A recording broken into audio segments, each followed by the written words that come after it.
And we've got a great panel today focusing on truancy and juvenile justice. We're really pleased you could join us. We've really seen some very positive trends in Texas when it comes to juvenile justice and school discipline. I think many of you are familiar with the tremendous decline we've seen both in juvenile incarceration, juvenile crime, juvenile arrests. We now have about 1,300 youths incarcerated at the state level, whereas in 2005 that number was 5,000, so we've seen a drop of 2/3. We've seen a drop in juvenile arrests, and we've also seen some really positive legislation that has expanded alternatives to incarceration for holding youths accountable and treating them.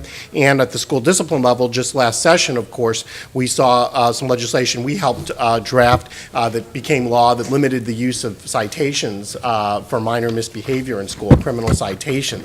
We even had kids a few years ago that were being ticketed for chewing gum in class, 10 or 11 years old. So we've thankfully gotten rid of that. But we still have a lot of challenges in Texas in this area, including surrounding truancy. And one of the things that's really helped us identify those was a study conducted a couple of years ago by the Council of State Governments Justice Center, which was the first of its kind, a longitudinal study that looked at 800,000 6th and 8th graders across the state and over the course of a decade. And what it showed was that a couple of things. One, the high rate of suspension, and also the fact that it really, when you look at kids that ultimately drop out of school, and it's not really fail out, because most of them were actually passing, but they ultimately dropped out of school, that most of them had at some point been put in in-school suspension, out-of-school suspension, and of course truancy. And they literally got in the habit of not going to school. And of course, we all know we literally know that students, when they're in out-of-school suspension, are 32 times more likely just on those days to be arrested. This isn't the 1950s. They're not at home often with a parent. There's a single parent who's working. They're down at the convenience store getting involved in gang activity and so forth. So a lot of the kids that actually need more school and more supervision instead get less school. And just to conclude, and then I'll introduce the panel, one of the troubling facts is that after the Columbine thing, back in the 90s, states reacted with a lot of zero tolerance laws, and one of the things the Texas legislature did was delete a provision in the education code which said out-of-school suspension couldn't be a punishment for truancy. So now we're back to that it can be, and of course the punishment is the same as the crime.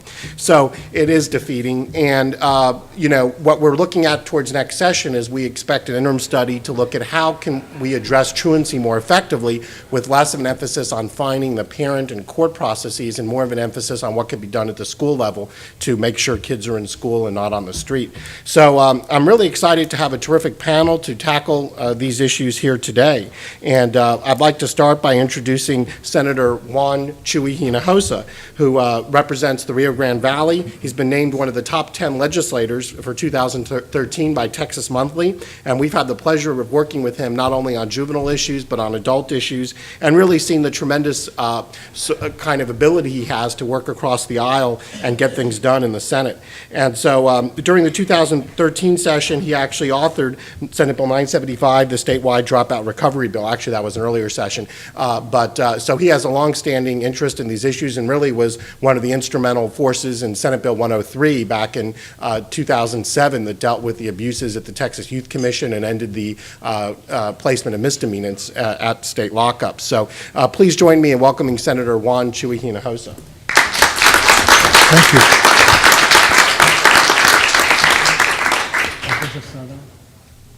Sound? Yeah. You want to speak from here or It's there? up to you. Yeah, either one. Let me make sure the mic. I think there's a button there. Okay. I can get up there. Okay. Not a problem.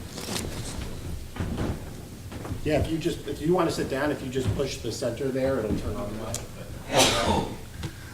mic. Thank you, Mark, and thank you for all the work you do in helping the Committee of Criminal Justice informed and educated on the different issues. He's one of the regulars every time that we have committee hearings on different issues dealing with criminal justice system. And I guess today the subject matter is truancy. When we look at truancy, it really is a problem that doesn't have any one solution in terms of a silver bullet that resolves the truancy problem. I think for us to deal with this issue, you need a multifaceted response to different issues that come up and impact and create truancy in our schools. I can tell you just from experience that you have situations with our school districts that we've been trying to change for quite some time. For example, I can tell you that we've had issues in terms of schools creating more of a law enforcement atmosphere instead of focusing on how to deal with people who are truants and how to keep them in school, how to counsel with them, how to advise them, how to follow up. And the best example I can give you is we get a lot of resistance anytime that we try to cut back on the number of tickets, Class C citations that are given by law enforcement. But we made a lot of progress in changing that culture for the simple reason that we were creating a lot of criminals, if you will, with a criminal record at a very young age, to the point that some judges and some school administrators and school personnel doesn't want to deal with truancy in a positive manner. They just call the police, let them deal with it, whatever's happened there at the school, and they get kicked into the criminal justice system. In the county of Hidalgo, we had a situation where we had a JP judge issuing fines against students who were charged with truancy. And interestingly enough, many of them wouldn't show up, and yet there was a fine levied against that student and or parents. But once they turned to be adults, they were arrested and placed in the Hidalgo County Jail, even though they were 18, they were seniors in school. As a consequence, that JP was indicted and charged with official oppression, and she was convicted. And the case is up on appeal up to the 13th Court of Appeals. But let me just tell you what some of the issues that we face with every time we try to change a culture that's pretty much ingrained in our public school system. In that, I remember when we had those issues with TYC, Texas Youth Commission. Texas Youth Commission, there were a lot of abuses of students. We had a huge, large population. I think it was, about 9,000 juveniles. And for us as a legislative body, we can pass laws and try to reform the systems that are in place, but we get a lot of resistance and pushback from the schools. We get a lot of resistance and pushback from Texas Youth Commission. We drafted Senate Bill 103 that really reform and change the TYC, Texas Youth Commission. Great bill, great reforms from writing, but unfortunately, the people that were to implement that within TYC did not quite cooperate. So as a consequence, we had to come back several sessions, try to clean up and try to push to the point that we pretty much depopulated TYC and switched those funds to local juvenile departments to help out in dealing with juveniles at the local level. We thought they would be a lot more effective. And when we talk about truancy, it's to me, I see that as a combination of factors. For example, many times there are socioeconomic problems back at home, and that cause a student not to attend school because that student has to stay home to help parents who are working or to babysit. But at the same time, many of the school districts don't make an effort to reach out and bring the student back into the fold. Instead, they just start issuing citations and trying to push that kid out of school at some point, which to me is very detrimental in our school systems. And that also impacts our dropout rate. For us, a dropout rate, which is quite high, we have some schools who have really made an effort to reach out and find those students and bring them back into the fold. But they do this through teachers that are committed and through volunteers that go out and search those kids and bring them back. But what's happening to us here in Texas, from my experience, is that we have a situation where we have a culture that's pretty much ingrained in our public school system where they don't want to change. And every time we try to change, we get a lot of pushback from administrators and law enforcement.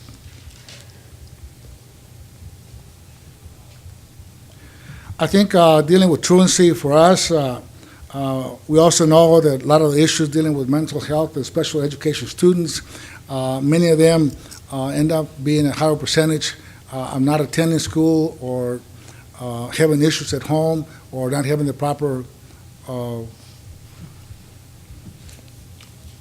health services.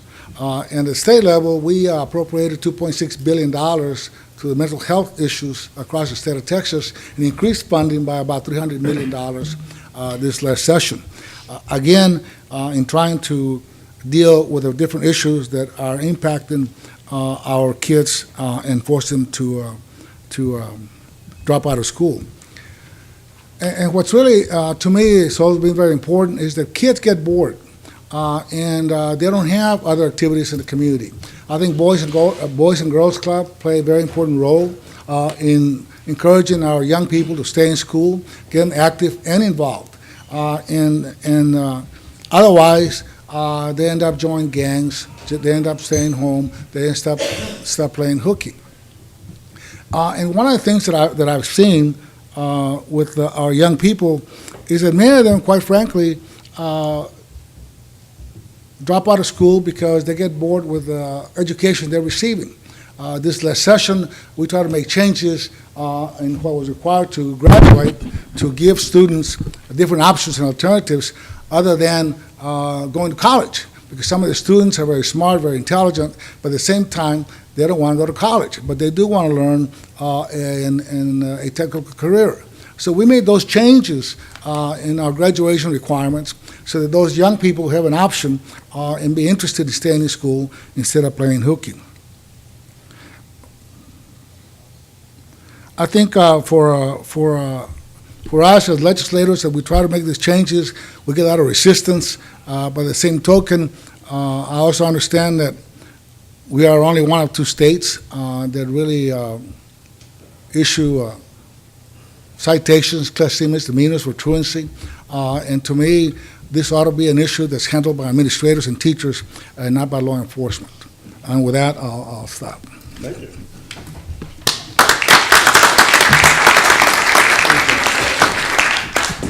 Well, thanks very much. Our next speaker is our one non-Texan here today who's joined us from Georgia, where he's a judge and is really been responsible for some tremendous innovations in juvenile justice and school discipline. Judge Steve Teske is Chief Judge of the Juvenile Court of Clayton County, Georgia. He was appointed to that position in 1999, and he is formerly actually a Chief Parole Officer in Atlanta and Director of Field Services for the Board of Pardons and Parole. So he really brings a tremendous knowledge of both the criminal justice process and the judicial process to these issues. He also served as Special Assistant Attorney General prosecuting child abuse and neglect cases, and he's a recipient of the Atlanta Journal-Constitution Hero of Open Government Award and the Georgia Association of Homes for Children Leadership Award, so among others. So we're very pleased to welcome Judge Steve Teske to Texas.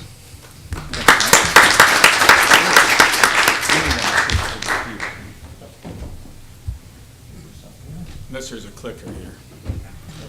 Yeah, there's a clicker. I call them clickers. Remember those clickers, you know, back in the 70s, for this when I was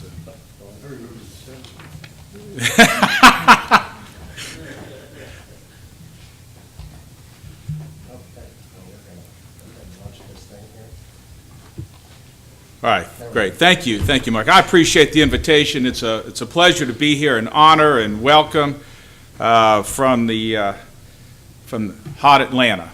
Let me just give you an idea. When he says Clayton County, Georgia, Clayton County is in the SMSA of Atlanta. There's about 159 counties in Georgia, and so there's several counties there in the Atlanta area. When you fly into Atlanta, Georgia, the world's busiest airport, you fly into my county, just to give you some geographical reference. By the way, about being a Texan, I want you to know I did spend 2 years in Texas and lived in Lubbock. Please, come on. Okay. All right. Yeah, anyway. But yeah, I am a Georgian, though. Okay, I am a Georgian. All right, I see Adam Gelb, good friend of mine. He is going to be presenting later this afternoon, I understand. I see they've handed out the Pew Charitable Trust. He's with Pew Charitable Trust. Georgia's 2013 Juvenile Justice Reform. I did serve and continue to serve on the Reform Commission. While he's here, I'd be remiss if I just didn't call him out in a good way, and just Georgia really appreciates Pew Charitable Trust and what they've done to help us in this reform and the continuing effort. We just had our last meeting reporting out for 2013 this past week, and giving out recommendations. I want to thank the senator here. You really laid a very wonderful foundation, Senator, regarding the cons of using law enforcement in truancy and using punitive measures. And so with that said, I want to launch from this foundation or launching pad that you have created by just opening up, when did making adults mad become a crime? Now, you didn't know this was going to be my title, okay? But you framed it in your presentation, Senator.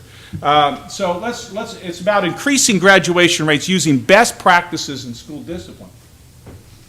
Okay, just to give you an idea, zero tolerance policies. Now, you have to understand, I'm not against a zero tolerance policy. It depends upon how you use zero tolerance, whether you're being strategic or you're being overbroad with the use of zero tolerance policies. This is Clayton County. Just school offenses alone drove up our offenses over 2,000% when we placed police in the schools. Now, I'm not here to speak against police in schools, because we have police in schools, all right?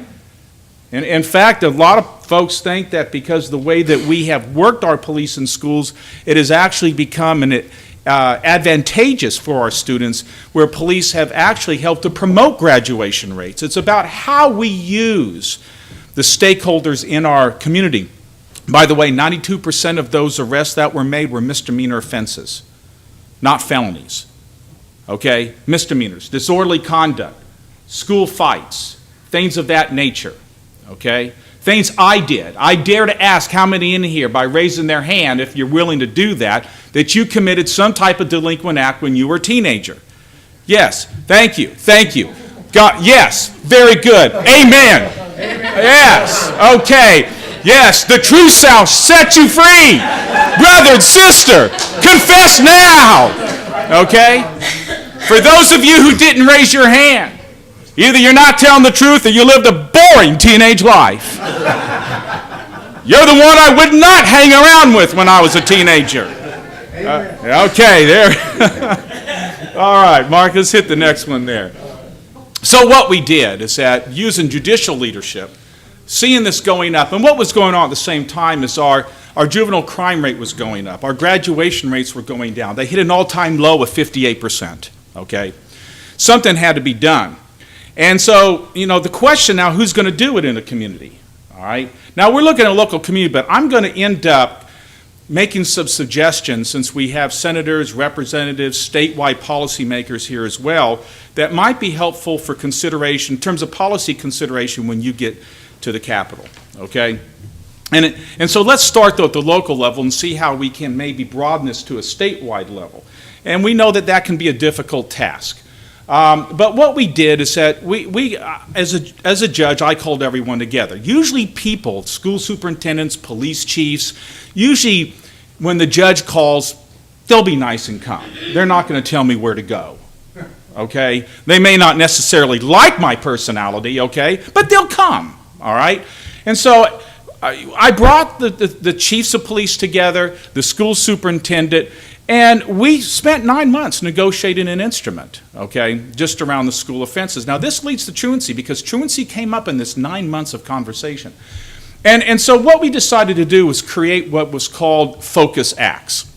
Let me tell you what the discussion was about, and this is where I want to begin this policy consideration, okay, is that where maybe at the statewide level can you formulate some type of legislation that could help school systems and figure out that there are just some offenses you don't need to be referring to the juvenile court. And I am going to be working with our state legislature, okay, in the future on the concept, the legal concept. How many in here are lawyers? Raise your hand, okay, all right, that you understand the concept of mens rea, criminal intent. Have you ever thought about what mens rea looks like when applied within a juvenile context. We know what it looks like for the adult context. It's very simple, okay? We look at the legislation. But I'm beginning to wonder, though, if there's things that we consider to be, or we label typical juvenile behavior, really, what is the mens rea then? Was something that we're already labeling typical juvenile behavior. How can there be criminal intent with typical juvenile behavior, okay? And that may then beg the question, then what should be the alternative response? What are the other options? And that's the discussion we had in the 9 months back in 2003. And so we came up with these focus acts, and we just thought we'd make it simple, a bright line on a phrase, disrupting public school, disorderly conduct, obstruction of a police officer. That doesn't mean the felony type, the misdemeanor type, where the officer sees you out of class, Johnny, come here, and Johnny takes off. Okay, failure to obey the lawful command of a police officer. First offense would be a warning. Second offense, a referral to this workshop put on by the juvenile court. And I don't have much time to go into details about these things, but I'll give you my email, and you can ask later by email. Third offense, then you can file a complaint. It's like your 3 strikes and you're out type of a thing. But we start all over the next year. It doesn't accumulate year after year after year. Okay, Mark, let's hit the next one. That was a nice picture of all of us there, you know, signing the agreement, okay, 9 months later. So we have since amended the agreement because through our practices, you know, certain things have happened. We have, the focus acts in practice got broader, okay, to the point that they pretty much, we started swallowing up about every misdemeanor, okay, including certain low-level felonies like terroristic threats in Georgia, okay, terroristic threats. I'm going to kill you. Kids say that all the time, okay. Really, with what? Okay, you know, all right. And so we started including all misdemeanors except drugs, then except in cases involving underlying delinquency. So, you know, we always gave police the discretion because even though it might be a focus act, something for which the bright line is, this is not one I would refer to the juvenile court. The question was, well, what if in the investigation there are underlying things, underlying issues? One simple one that easily comes to mind, for which the senator made reference to, well, you know, what gang-banging type of issues, okay? 2 gang rival members in a fight, but underlying that are a lot of other things going on that if you keep those 2 kids in school at that moment, next thing you know, you're going to have a riot on your hand because school safety is always paramount, okay? In cases involving kids with IEPs, must consult with the administrator, counselor, and court intake before referral is authorized, and that happens within moments, all at the same time, okay? If student is a probationer, must consult with the probation officer for authorization. So if these are involving focus acts, that's what we do, because in our probation system, we have graduated sanctions, graduated responses.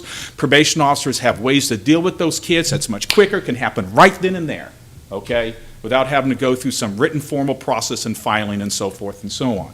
Okay, next thing. So this is the other thing we did. Now let's move to truancy. We had this discussion. We got into truancy because we realized that some of these kids we're dealing with that are chronically disruptive are also truant at the same time. And so we began to fold everything together. And so we did it in this way. We said, you know, schools need help, okay? Just like the senator referenced, okay, in his closing. That, you know, it's better handled by school teachers and administrators than really by police and judges, okay? You know, I like to put it this way. As a judge, when I have a kid come before me for sentencing, it's like this. Does this kid make me mad or does this kid scare me? Okay? Or I call them the POA kids. Excuse my language. Piss off adult kids. Okay? All right? I mean, so if it's a kid who makes me mad, come on, please. Do I really want to waste my probation services, the resources to spend on a kid who makes me mad when the kid who scares me, the kid who isn't going to get the intensive supervision, the right type of programming, the evidence-based programs that do cost a little bit more money, okay? If I don't reserve my resources, both in personnel, staffing, and treatment money for the kids who scare me, I am going to be driving up crime myself. I will be contributing to crime. Why? For the sake of what? Because it just looks good that a kid who's ticked you off, I put on probation so I can tell you, I put him on probation. For what? To make him worse? Because I've now mixed them up with the higher risk kids who are committing burglaries, stealing cars, gangbanging? Come on, folks, that is not common sense. That is stupidity. It's stupidity. And the studies show it over and over and over again. So what we did is we developed a system of care. And it has evolved. And so schools and courts can now refer to this system of care.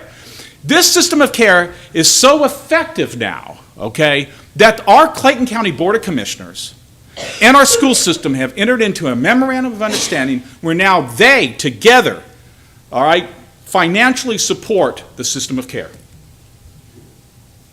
All right?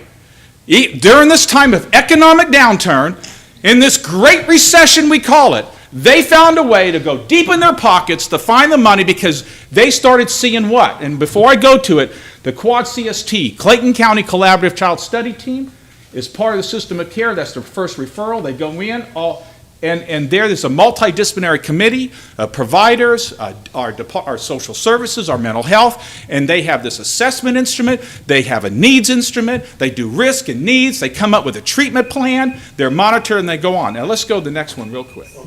Okay, outcomes. Truant-related petitions have declined 80%. Increase in dependency neglect petitions, though associated with, have gone up. So we have this like switch here. Instead of going after the kid and bringing the kid into court, and by the way, want to let you know that we know that teenagers who appear in court, okay, are 4 times as likely not to graduate. Just want you to know that, by the way, okay?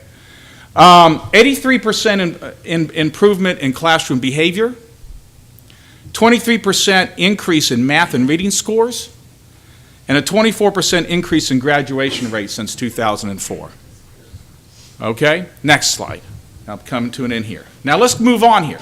See, these are all the school offenses. Remember how high they went? Okay, they've now declined 83%. We have 83% less juvenile filings in our court. Okay, let's next one. I'm going to speed it up here. Let me break it down, misdemeanors and felonies. Remember I said there were 92% misdemeanors? Just to get now break it down for you, okay? Let's go to the next slide. And just to give you an idea of what's going on, our police are now using what we have phrased the positive student engagement model for school policing. Now that the police are on campus spending most of their time not arresting kids, but instead they're engaging the kids, using positive engagement with the kids, getting to know the kids. As a result of developing that type of relationship, kids are now talking to the police, most of it confidentially, sharing information about what's going to happen. That has resulted, for example, these are your serious weapons, your guns, your knives 2 inches or blades 2 inches or more, nunchucks and box cutter knives and straight edge razors have all fallen 73%. And by the way, these are, I chose these weapons because it's a static number. That is, by state law, the police have to arrest them. The agreement cannot alter that, all right? So it begs the question, if it's a static factor, why is there such a significant decrease? And the police say it's because the kids are telling us about what's about to happen, what's coming on the campus, and we're able to get to it before it gets on the campus. Next one. Who would ever think that keeping kids in school will increase graduation rates? I mean, how many in here have jurisdictions you happen to know that when a kid is truant from school, they actually suspend them? Yeah, right. These are educators, my gracious! With calling at least a bachelor's degree, administrators with PhDs! Come on, that's not rocket science. You don't suspend a kid who's truant as punishment. It's a reward. It's a reward.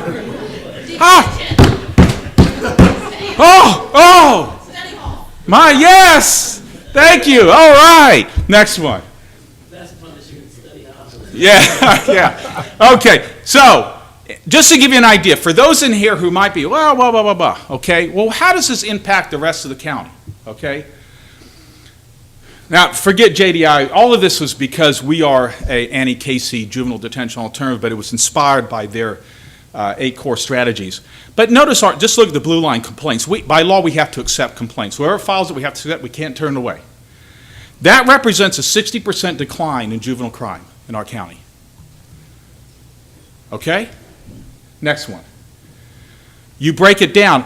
The Atlanta Journal-Constitution, front page Atlanta Journal-Constitution last week. A neighboring county, DeKalb County, has an increase in juvenile crime, especially around burglaries. They happen to contrast it to Clayton County.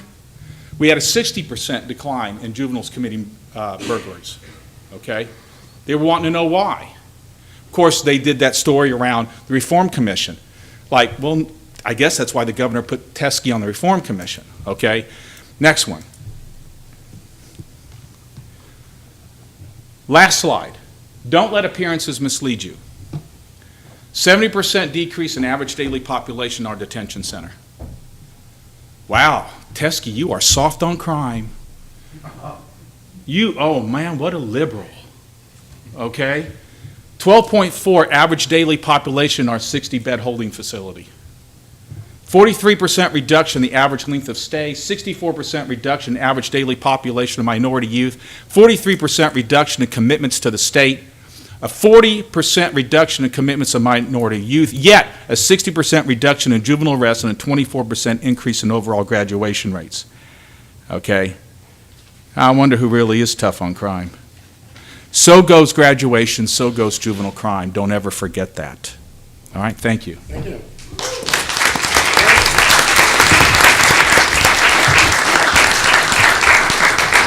Thanks very much, Judge. Our next speaker is Brian Kellis-Turner, General Counsel and Director of the Texas Municipal Courts Education Center. He's also an adjunct professor at UT and Deputy City Attorney for Dripping Springs. Please help me welcome Ryan Turner.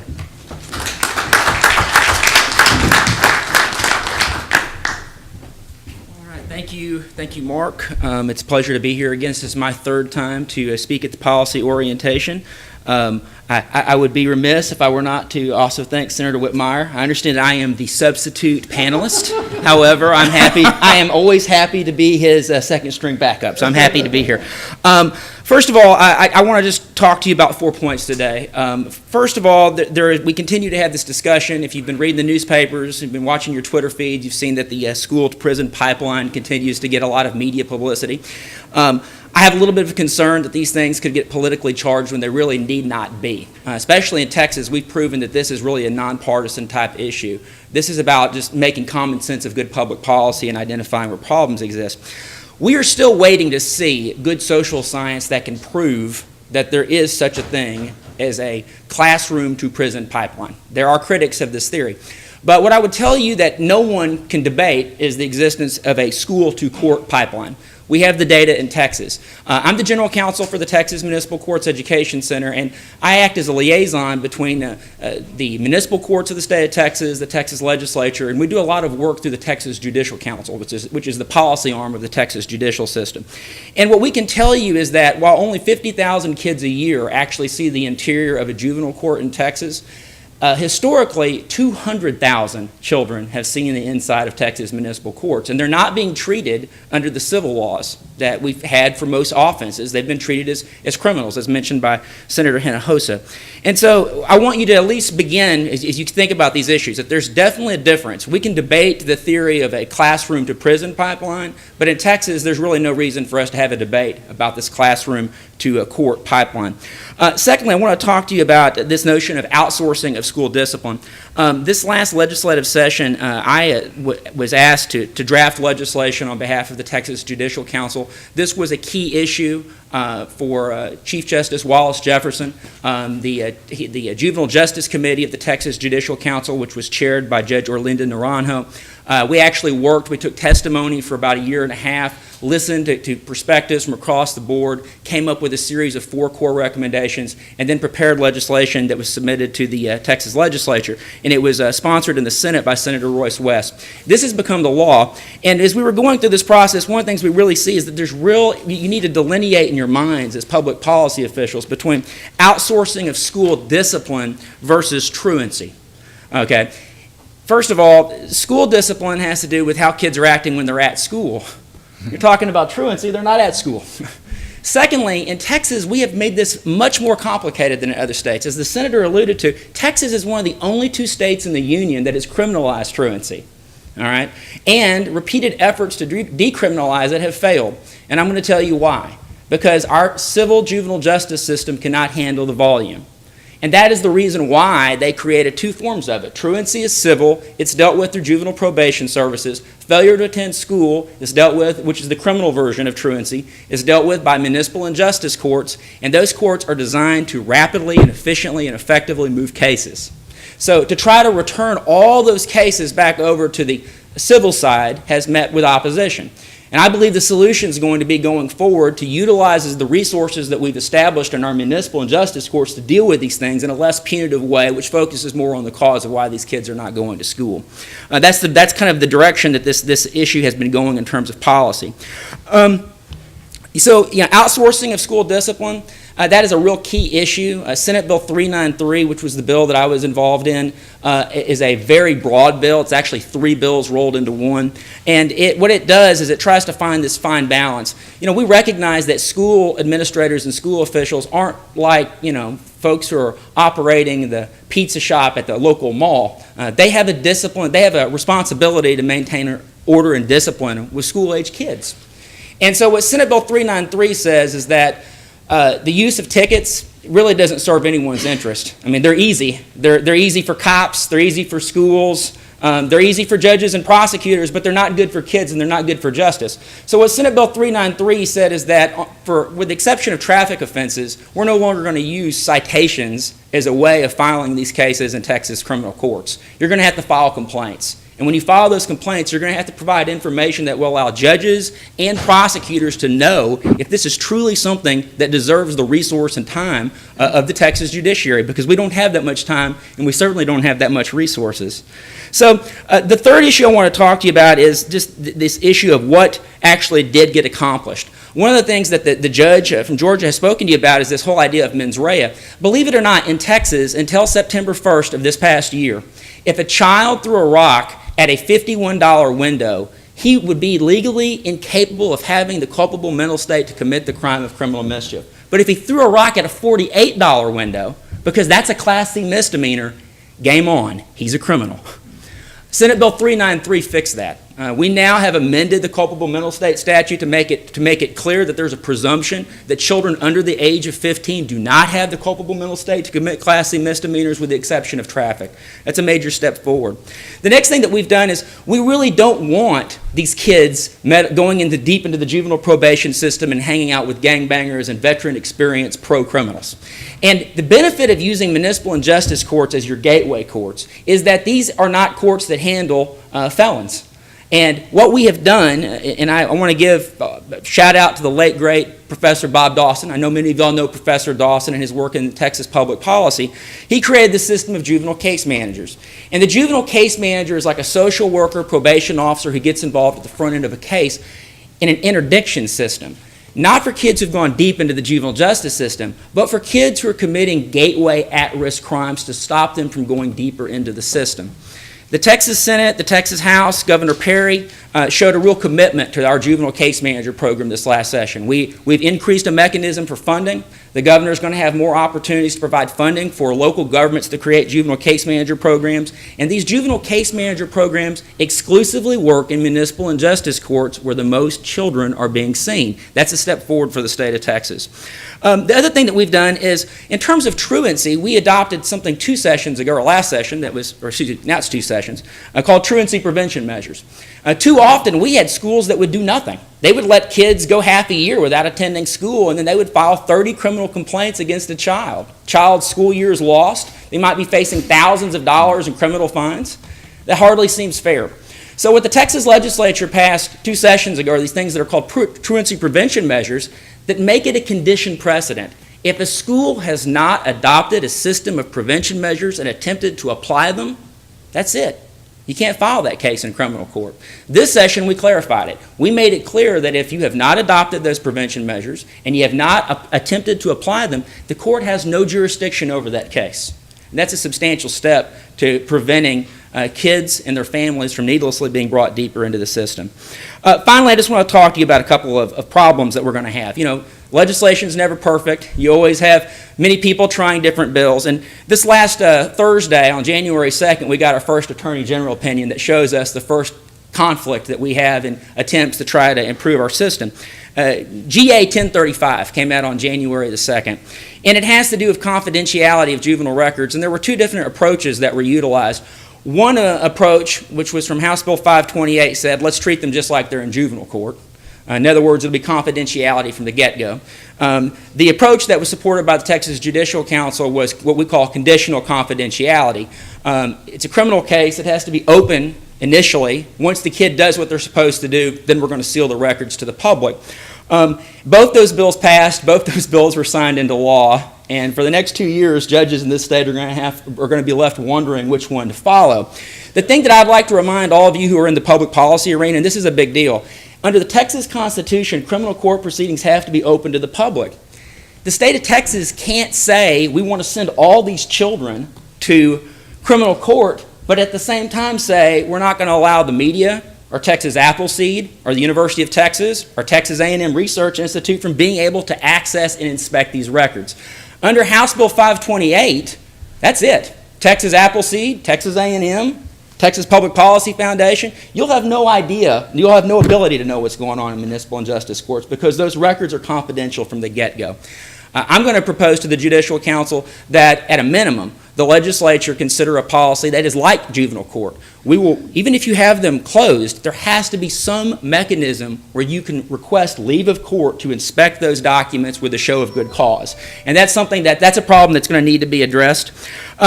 Training of school resource officers. I cannot tell you how much I agree with the judge. That is something right now, my family members are in law enforcement. They are not trained to use positive reinforcement measures. Most of them are not, they know how to use a baton, but some of them are not trained on how to talk down a kid who's emotionally disturbed. We need to have that training for them. But most importantly, we have to never forget our teachers. Because these teachers are dealt the cards that they are. And many of these teachers have inadequate training for managing classrooms effectively. And the one thing that I'm concerned about is that as we try to restrict the use of ticketing, because we don't think tickets are supposed to be a disciplinary tool, we don't ever want to send the message to our public school teachers that we think that they're not important or that the legislature and that the state of Texas doesn't have their back. We have to figure out ways to provide these teachers what they need so that they can do their job to serve the interest of our children. Last and not least, I want to just put a plug in for something that the governor's office has been working on, some very remarkable things that are very similar to what we're hearing about from Georgia. And it's actually a program that's been monitored in Waco, and it's called the Suspending Kids to School program. And the Suspending School to Kids program is this notion that we don't want them out, we want them in. But obviously, we're going to have to see how, this was a program that was launched before all these most recent initiatives. The one thing I can assure you is that we are about to see the number of Class C misdemeanors in the state of Texas involving children on school grounds, they are going to substantially decline. But that hardly means that just because we can drop some statistical measure that we don't have some real problems. And we need to figure out what we can do to make sure that every child in Texas has an opportunity to have a meaningful life. And maybe that means that not every child needs to be treated like they have to go to college. I understand we've got a shortage in this state and in this country of people who have actual work skills. Not everyone needs to do what Mark Levin and I do. So I want us to, I think we're standing at a really good position right now. We've made a lot of progress. I want to thank the Texas Public Policy Foundation and Texas Appleseed and the University of Texas for really making this something that Texans can look into. This is something that in other states I think is kind of hid beneath the surface. In Texas, we've made a lot of substantial steps, and I'm very excited to see where we can go in the future. Thank you very much.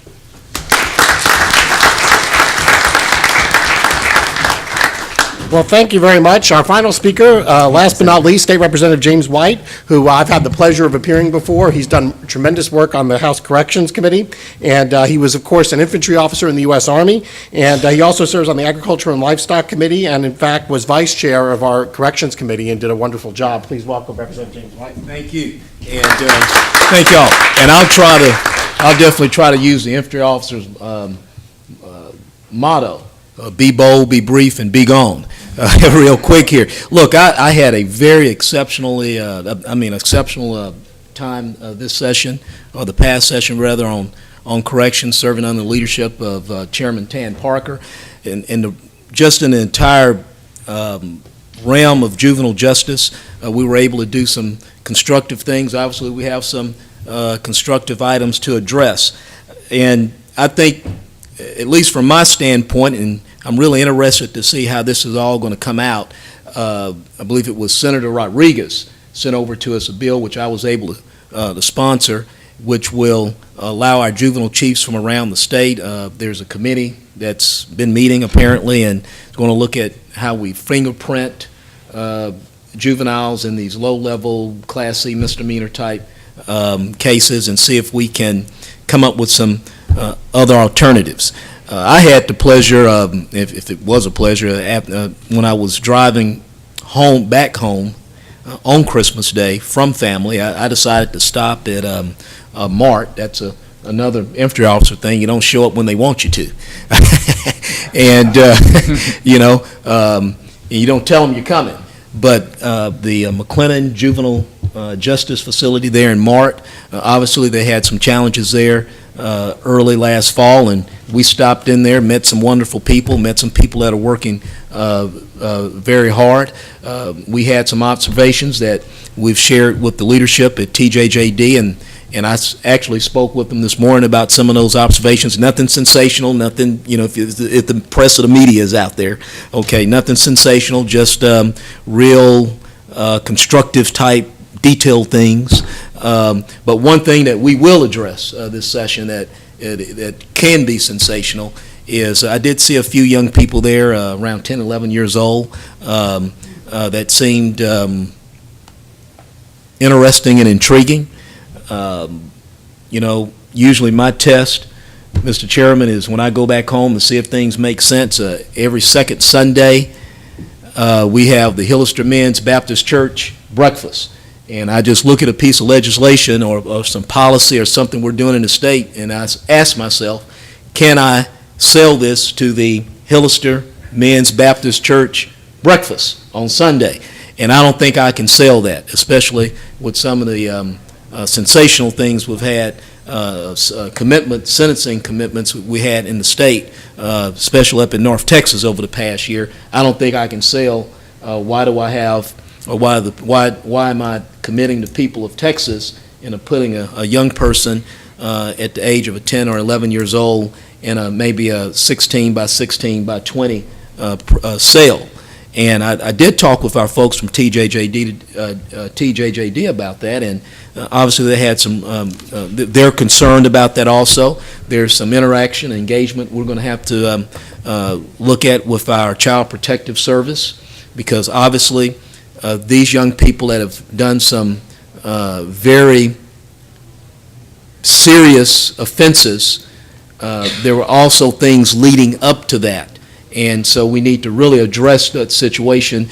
And so for the next year, my staff and I, along with TJJD, we're going to be getting to the bottom of 10, 11. I was told it was only about maybe 1% of the commitments since 2006 that are under 13. But still, I don't think I can sell it at the men's breakfast on the second Sunday. With this issue of truancy, this is a very interesting topic for me because I was elected out of the classroom. And I hate to be very simplistic. I think some of my co-panelists here have talked about why we're in this situation. And sometimes school can be very uninteresting and boring, and you become a truant. I think some teachers, they would want to be truant on some days, all right? And it's an issue I think we need to look at holistically. Obviously, there's some work that we need to do on the Corrections Committee. Obviously, there's work that needs to be done in the Public Ed Committee. I think everyone needs to keep an open mind. We need different alternatives to education. Some people call it choice. This one-size-fits-all doesn't work, and this is why some of our young people are voting with their feet, and they're truant. Now, what I do back home is I talk to the campus security officers, the administrators, and the justice people, the judges that actually deal with this.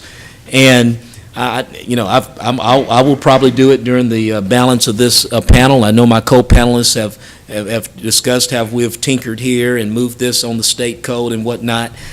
I think we need to really just tone it down on the state level. We need to, what I'm hearing from the folks locally is that they need more discretion. I talked to one justice, not particularly in my district, but down in Port Arthur.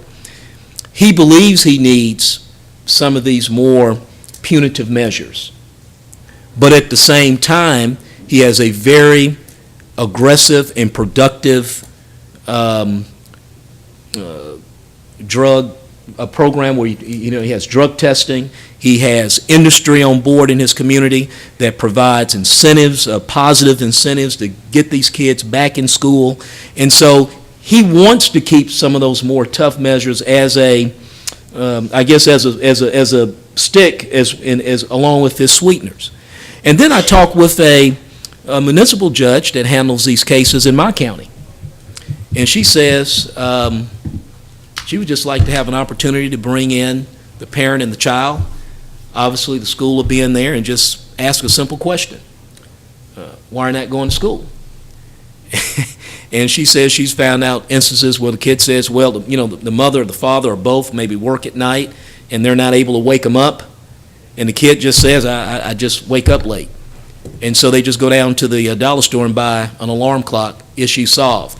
But when you get into these situations where you bring, you get into this conflictual situation where you have the school and you have the parent and the student, they're going to plead not guilty, and then you go for another few weeks, and by the time the school year is almost over and they've just racked up more days out of school. The goal should be find the reason why and get the young person back in school. That particular justice down in Port Arthur just told me, he had all the statistics about his young people.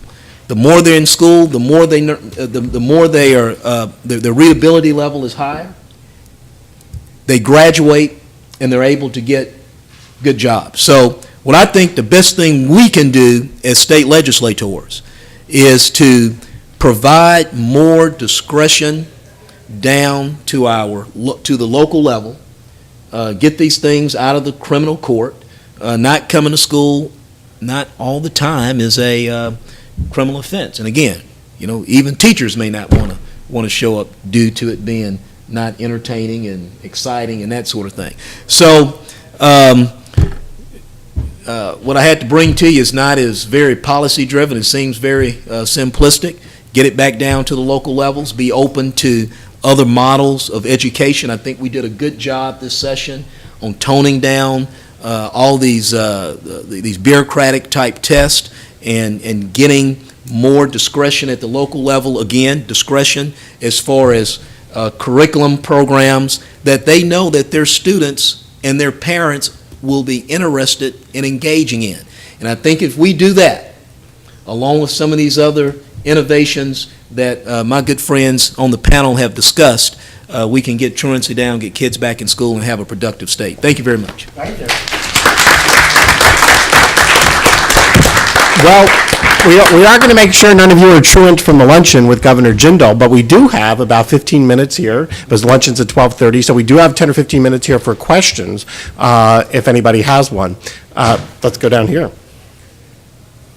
I've been in the Dallas School Board and charter schools and things like that, and I agree. In-school suspension, keep the kid in school is the first thing. Education, that's the mission statement. Educate each individual student. Each one. We've had an issue, this is where I'm glad there's discussion going on, because when people are talking to each other, you get solutions.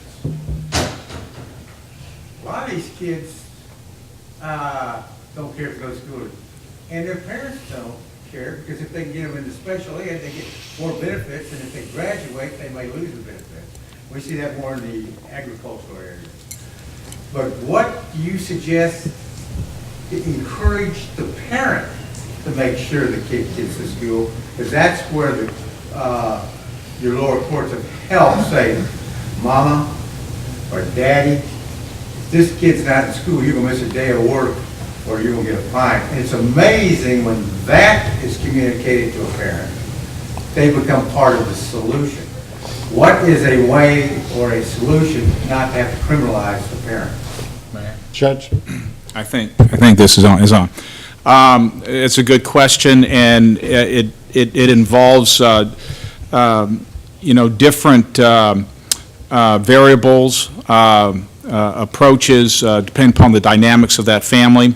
But let me just, in a nutshell, say that it may involve, and this is something that would be very helpful, and I know that Texas has done a very good job beginning in 2007 with reform in order to create, monies without raising taxes to redirect, to the local level, and that is evidence-based practices. And in these type of situations, one would be, depending upon the needs of the family, multi-systemic therapy. Another one would be family functional therapy, okay? Now, however, when you mine some of these down, you will eventually get to those this handful of cases in which there are parents who have their own issues that are very serious, and they're really neglect cases. And that's why I say you have to, it depends upon the dynamics of the family, and you have to have an open mind, and that's why it's important to involve a multidisciplinary process. So, as a judge, let's just get rid of the myth, okay? Generally, a lot of lay people expect me to be an expert in everything because, just that, I guess because I wear a robe and I look like Batman, I don't know, okay? But I'm not, and I need the experts in the community, whether they be private providers, whether they be those in the various agencies, to be giving me advice, doing these assessments. But the important thing is get into the homes. I will say that after you mine it down, there are some parents that unfortunately will just, they'll flip me a bird. Okay, thunder nose, however you want to put it, okay? And unfortunately, from time to time, not many, I've had to put them in jail. Okay, but that should be the last resort. That's right. In the state of Texas, is there a legal age or circumstance where a child is able to just drop out of school? And what is that age or circumstance? Glad you brought that up. I believe it's 18, and this is something else that was brought to me. 16 with a court order. Okay. And I'm glad you brought this up because I've been approached by a number of school stakeholders in my district. A young person can start school at the age of 17. And if they become 18 during the school year, they can just walk out. And there's nothing we can do, not even some of these measures that tend to be more unproductive. And that's a problem on a number of levels because, one, we do want that young person to get that high school degree. Is so important as a indicator in our job market. But also, we dock the schools and administrators for it. So, but they have at least no punitive tools to bring that student back into the classroom. So, yes, we do. If I could, go ahead, Senator. One of the things is that our school districts are all focused on grading them based on testing, passage of test. They don't get any credit when they make any effort to reduce suspensions or reduce truancy. I will tell you that for instance, Juan Alamo School District, what they do is that they have teachers who are volunteers, PTA members who are volunteers. They actually go out to the homes to get the parents involved to bring back the student. So, I mean, and of course, you will never be 100% successful, but I'll guarantee you will reduce truancy. You will reduce the number of suspensions. But you have to, the school itself has to make the effort to reach out to the parents. Otherwise, it just won't happen. And the other thing is that You talk about a system in place, Judge. To be successful to really reduce truancy and suspensions, you really have to have the whole community involved, from police to your schools, to your PTA, to your school board members. I mean, and all the different entities that focus on dealing with juveniles. But it's tough sell. If I could make one comment, Irma, this is where it gets very complicated and counterintuitive. The judge talked about culpability, and you would think that an 18-year-old, if anyone, should be criminally responsible for their behavior. Okay? So this is where it gets complicated, because there's two debates. The first debate is, should we be criminalizing the non-attendance of school? That's one debate in and of itself. But then when you go over here on the separate side of it, in Texas, what we said is, hey, look, when they're 18, the problem is we had 22-year-old people getting arrested on their way to work for not going to school when they were 18 years old. And that seems ridiculous to some folks. But at the exact same time, what do? If anyone should be criminally responsible, it should be an 18-year-old. But at the exact same time, at a certain point, and maybe all this just kind of brings us back to the point, should we really be continuing to be a state that criminalizes failure to attend school? I mean, that's really what I think the debate's going to be for years to come. Another part of my question is, what charges or what criminal charges can be brought against parents who don't see that their children are in school? It's called parent contributing to non-attendance. And there's really not that much debate about that. I've never heard of anyone who wants to repeal parent contributing to non-attendance as a crime. In fact, Harvey Hildebrand had a bill that would have jacked up the criminal penalties on parents contributing to non-attendance. There are no fines. There are fines. There are fines. They go to municipal and justice courts, $500 per conviction, maximum fine. The problem is someone can't pay. Right. They have such bad conditions at home, socioeconomic situation, they don't have the money. They don't have a job. And quite frankly, our parents don't really care and look after kids. But it's hard to criminalize behavior. And I'm not sure that that's the answer, to find the parents, criminalize the parents, because some of them really don't care. Most municipal courts and justice court judges that I know put those parents on probation, suspend those fines.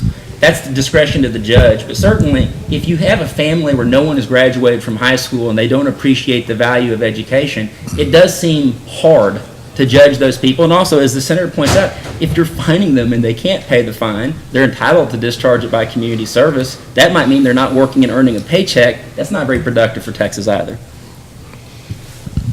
So my question is, and most of the people, and this is just true, most of the kids who are truant are from lower socioeconomic communities, and the mother is usually the single parent who has to work. And so when she leaves and everybody's supposed to be at school, the kid is not at school, but she's still held responsible for trying to provide for the family. And so how do those parents not get charged for just trying to be a responsible parent? Because you can't lump all parents together, and that's what those bills do. They lump all parents together, and it's not all that way. Some parents are actually at work when they get the call that the kid ain't been at school. Well, one of the things, and since Senator Whitmire's not here, I'll plug some of his legislation. He had a bill that got passed not this session, but session before last, that raised the culpable mental state for those parents to not just negligence, but they have to intentionally and knowingly contribute to that child not going to school. It makes sense possibly to prosecute the mom and dads who have 11 and 12-year-olds. Mom and dad just don't want to get up and take them to school. But when it comes to those older kids, and if the parents are not intentionally contributing to it, your point's well made. And the problem is, these cases, like most Class C misdemeanors, they don't have a prosecutor review up front. You have to plead not guilty in some localities before a prosecutor even knows these cases exist. So your point is well made. And if I may take it to just that, come back to the family functional therapy and multisystemic therapy, I think it's very important that public policy be directed using always the least restrictive means, using assessment tools, understand the dynamics of the family, what are the issues, using treatment means, okay, and only using punishment when there is a party who's simply saying, go to hell, judge, okay? So what I'm saying is, you know, in a family functional therapy situation, they're going to address those issues. This is a single parent. This is a child who's cannot be adequately supervised sometimes because of this single parent circumstances. They're going to get into the household and work with that mom, let's say, it's a single mom, about, okay, how can we figure this out? Who do you know? I mean, there's so many strategies with FFT that can help build that family instead of destroying that family. The only time that punishment is used, or should be used in those circumstances, is when that parent, when a helping hand is coming and that parent is going to bite the hand off. That's all. And Mark, if I could make one more point. What I did not mention about these juvenile case manager programs is now the legislature has expressly allowed them to be used as a diversion process. So instead of directly feeding that mom and dad into the municipal and justice court, if our communities have juvenile case manager programs, we have a way to possibly address those behaviors without it ever going to court. And that's a step in the right direction. Well, it's called front-end loading.